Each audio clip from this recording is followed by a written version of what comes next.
I think, yeah, in general they do, I think, but there's a lot more that we need to do.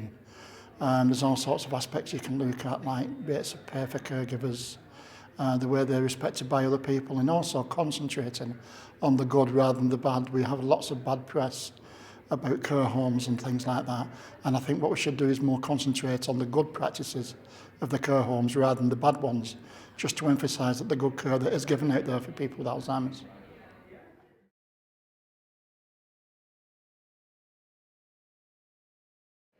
I don't think there's enough hours in the day to value the work that carers and caregivers do every day, because it's an amazing amount of work.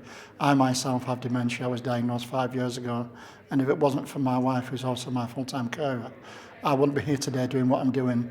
So I don't think it's valued as much as it could be. It could be a lot better.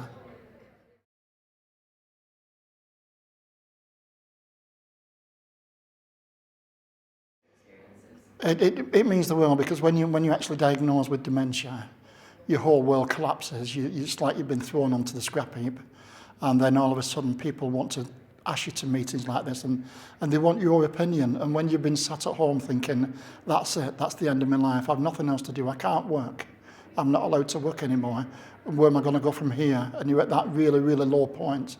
When organisations like this come along and say, hey, would you mind coming to a meeting and explaining to us what it's like day to day and to live with dementia? And it's like, that's fantastic. Hey, somebody wants to know my opinion again. Somebody wants to listen to me again. And it's a wonderful feeling. So it means the world, not only to me, but to represent all those that have dementia. There's more guys out there just like me, and I'm sure they'd love to do something like this. So there needs to be more continuity. We need to get more people involved who have dementia in things like this, in conferences. Main speakers in conferences should be at least every time one person with dementia who's living with it. And that gives a real story and a real tale of what it's like to live with.